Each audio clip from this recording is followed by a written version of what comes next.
All right, guys, as you can tell by my hair, it's been a great day. The walnuts are trying to kill me. Cows over there, Lance.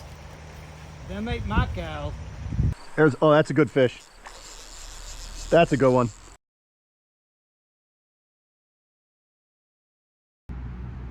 Okay, fishing fans, bittersweet. The North Carolina portion of this trip is over, but the Tennessee portion is about to begin. So we're headed over to Bristol area to meet up with the Cycle Fly Fishers. It's a group camping trip. I'll put a link here if you don't know what I'm talking about. There's some previous meetings. So I'll continue to give status of how the streams are post-Helene. I hope you enjoyed the North Carolina information and got something useful out of it. Overall, I think they're doing pretty good. So resiliency, I guess, is the key word here.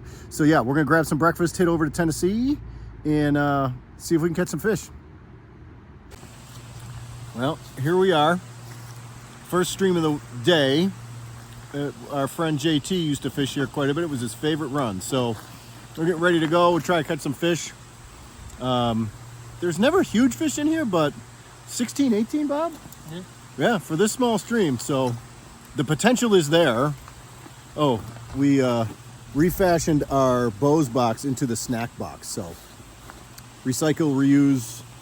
If you listen, Bojangles, Bose snack box. Bose snack box. That's a good one. That's a good drift. Ha! Oh. There we go.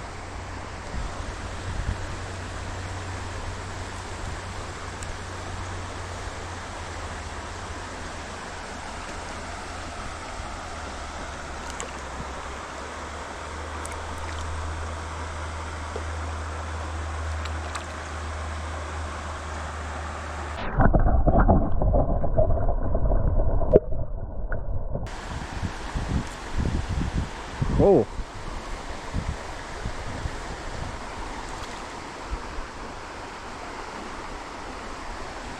That's not a bad fish. Not bad at all.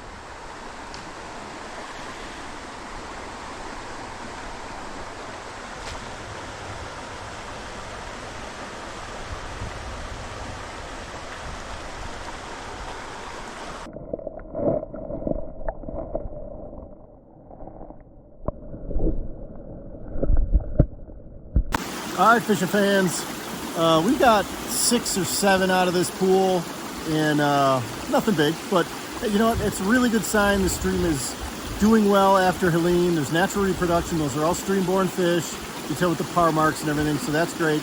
Bob Thomas is up there. I'm gonna walk up and see how he's doing. There's one. He's off. Small guy. Oh, that's a good fish. That's a good one. Bottom nymph. Wow. Yeah, that's a good fish. Yeah. I wasn't deep enough, I don't think, so I tied another nymph on the bottom and dropped it another 1.5 feet. Yeah. There we go.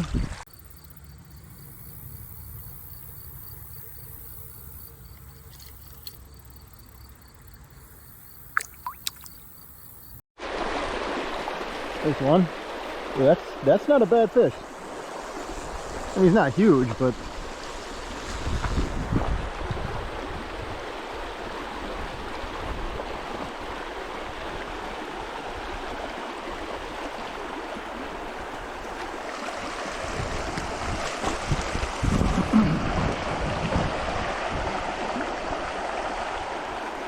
wild stream fish.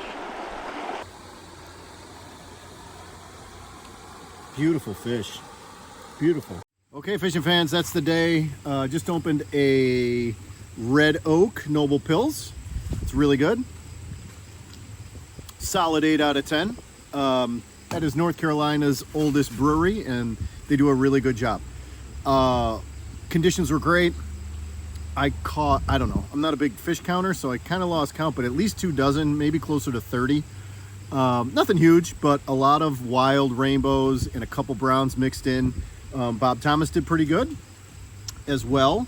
So we are wrapping it up here on the stream. We're going to head back to the camp and meet the cycle fly fishers who are trickling in and figure out something for dinner, and we'll go from there. So I caught the most of my fish were in this one run. It's about 30 foot long. It came off of a riffle, deep, probably 4 foot, and I was fishing a dry dropper. One tip, if you're fishing a dry dropper, you can drop another dropper off of there. So I did that and got that bottom nymph about 4 foot from the dry fly, and used that dry fly high stick method as an indicator and just take it through, boom, boom, boom. I caught a ton of fish out of that thing. And then another thing I like to do after I do that, I'll snip that off, tie a small woolly bugger on, go back to the riffles at the head of the run, and then start swinging that. And you will pick up a few more fish because not all of them are looking for nymphs. So very successful run today. Headed back to camp. We'll see you for dinner.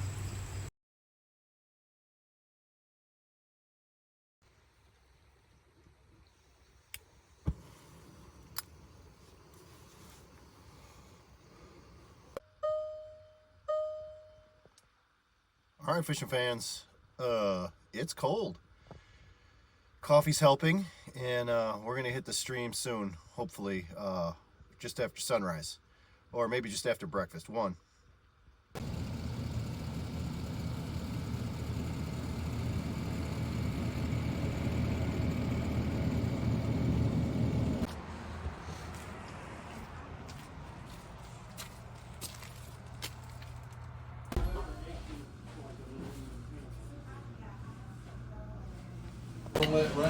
All right, Lance got the biscuits and gravy, and I got the biscuits and gravy, and we're still waiting on Bob's omelet. I got an empty hand.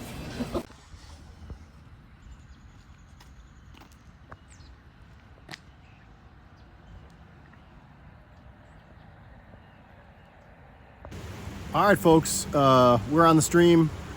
A little late start this morning. Had a leisurely breakfast. Camp was fun this morning. Just shooting the shit with the boys. So there's 4 of us out now, and this is new water for us. So we're gonna give it a go.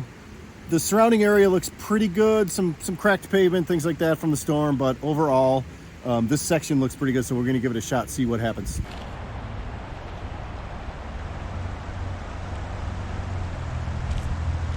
Oh, there's one. Not a bad fish. Bob!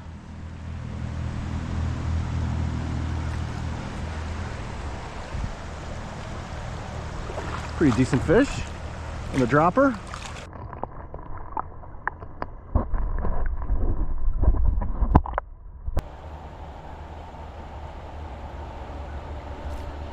There's one.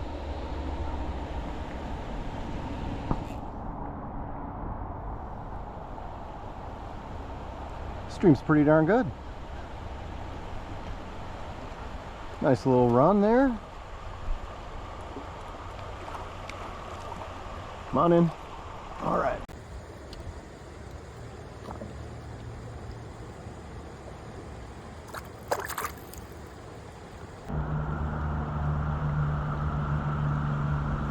There's one. Missed him the first time. Got him the second time.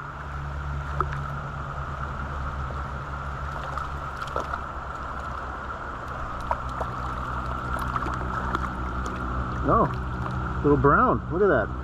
Little brown trout.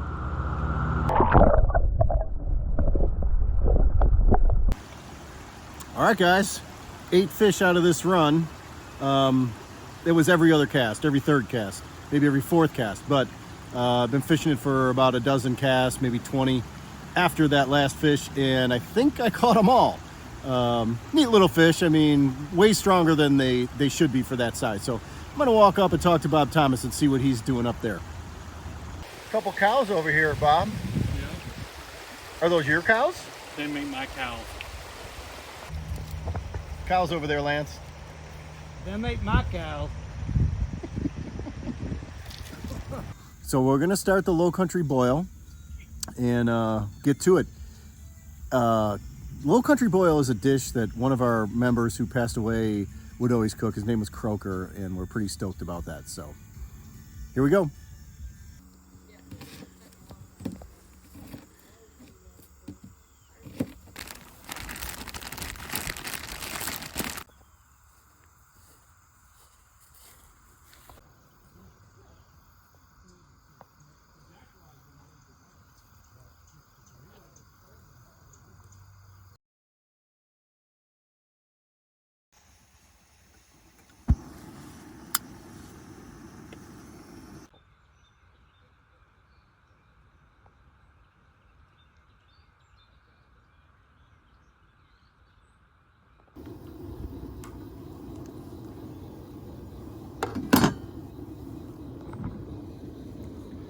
All right, fishing fans, sun's coming up, lit the griddle. We're gonna start some sausage. Bob Thomas is down to the store to get some biscuits and gravy. We're doing a half catered breakfast this morning. We're on the bank of the Holston and it is foggy, but they're not generating today much anyway. So we're gonna be able to fish the South Holston after breakfast.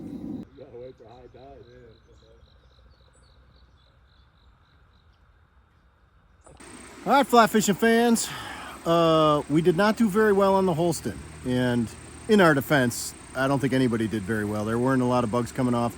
Everyone we talked to, one fish here, one fish there. Bob caught a nice rainbow. Very hard. Yeah, had to put the nose to the grindstone for one fish. So we decided generation was starting, and we'd come and hit some small streams. So we're gonna give this a go. Hopefully catch a fish. Wish us luck.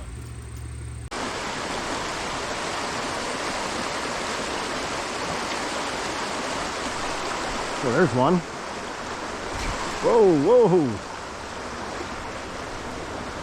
That's a good fish. Ho, ho. He was sitting in that little indent.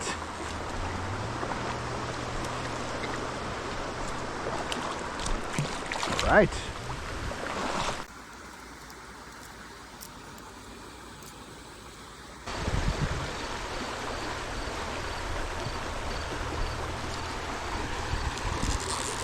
Not a bad fish.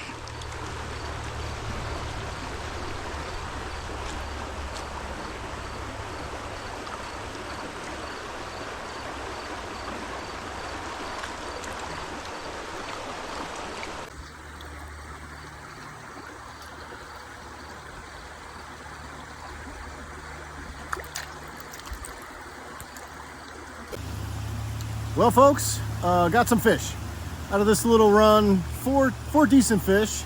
As you saw, one of them was really nice. He was sitting up in that little section over right by my shoulder. There's not a lot of room there, but that was his location. So he's taking advantage of that feeding lane, I guess. Bob is downstream somewhere. I'm gonna go catch up with him and see how he's doing. Broken glass, I'm not touching that.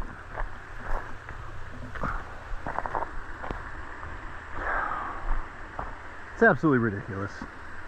Who throws stuff out of their car like that? Okay, fishing fans, cigar fans, whatever. This is a Punch Knuckle Buster.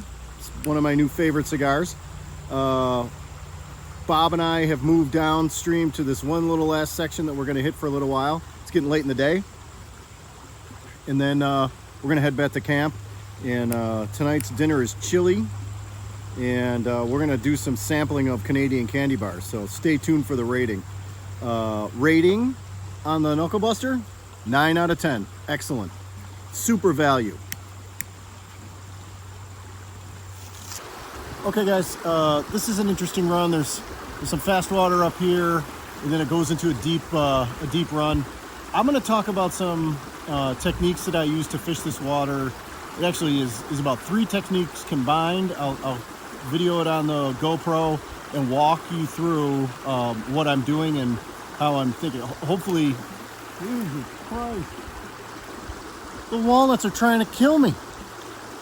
Oh, hopefully I'll catch a couple fish through here and explain to you what I'm doing in the fast section as the fast section smooths out, and then when it gets really deep. Those are all 3 things on the same drift. So I'll try to talk you through that. Apologies if you already understand and know this stuff, but hopefully I can help at least one person and not get killed by walnuts. Okay, let's talk a little bit about that last fish. When I got here, I had a dry dropper, about a foot, maybe a little bit more than a foot. When I saw this rapids that comes into a deeper pool, I tied on the 3rd fly. So now I've got about 2.5, possibly 3 feet. The way you fish this, or the way I like to fish it, is you use obviously the dry as an indicator, but try to keep a tight line, almost like a high stick as that comes through the rapids. Now it was right about here that fish took, and he was down on the bottom. Just keep that, oh, that looked like one. Just keep that tight, so when they do take, a lot of times you don't even need to set the hook. They will take and turn, and that will hook them themselves. So just a little technique tip. And when it gets down to the end, let it swing out, because sometimes you'll get a follower, and when it's at the end, it's almost like swinging a streamer. Sometimes they'll come up and hit it, and again, they'll take in turns, so you don't really even have to set the hook.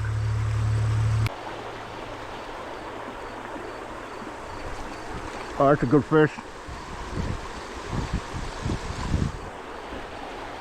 Again, same technique, tight line, just like you tight line with nymphs.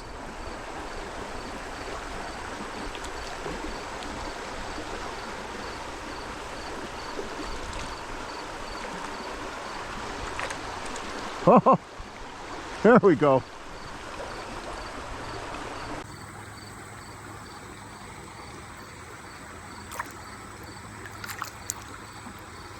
Try not to set the hook, because they will come. As I said, turn and take. There's, oh, little guy. Oh no. Oh no. Well, yeah, they can't all be winners, kid. Okay, another quick tip. So I'm going 5x to the dry, 5x to the first nymph, 6x to the second nymph. Now that second nymph is the one that got stuck in that tree. That's the line that broke. So I only lost the one fly out of the 3. I just think that's a smart way to do it. You do have to remember that it's a little weaker when you're playing fish as well. But fish these size, you don't have to worry about it that much. But it's a good way to not lose all your flies. Again with the tight line. Let that go. Now here, start to let it swing.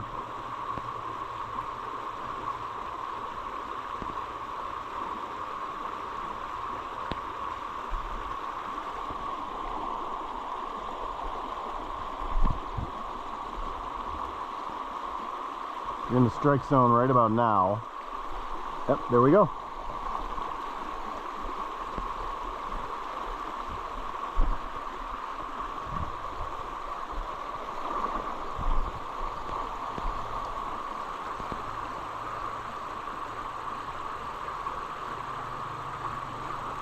Oh, well, the technique works, execution not so good. All right, guys, as you can tell by my hair, it's been a great day. So I'm opening up a Gaelic ale because I'm not driving. Bob's got a Coca-Cola. Cheers, Bob. Great day. Hope you guys enjoyed that, especially my hair. Cheers, everybody. All right, fishing fans and food fans, we've got a Coffee Crisp double-double. If you're unfamiliar with Canadian candy bars, Coffee Crisp is the classic. Fred had his first Coffee Crisp in May, and he did a great job on the review. So I have never had a double-double. I picked this up on the way down to make sure that I could try it along with Fred. So we're gonna go and do this together. Go ahead and grab your hat. All right, we'll see here. You go first. Looks kind of like a Milky Way. So yeah, it does. All right.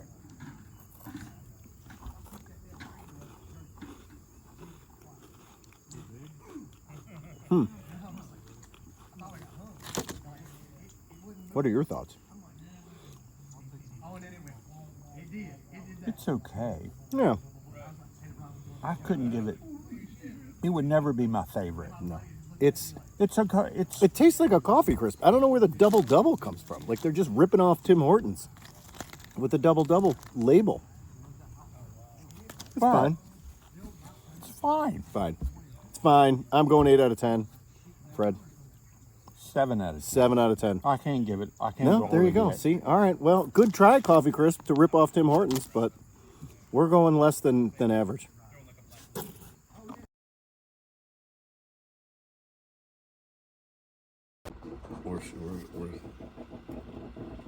We're casting 20.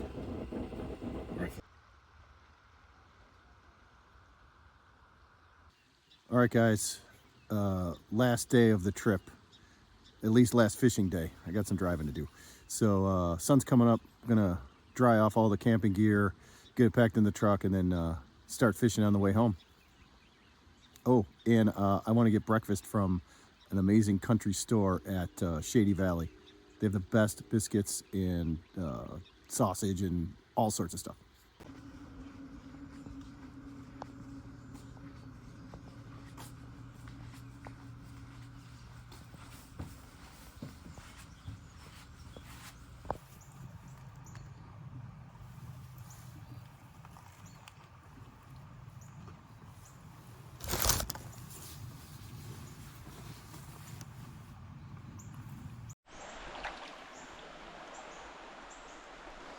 It's not a bad fish. That little guy. Little wild rainbow.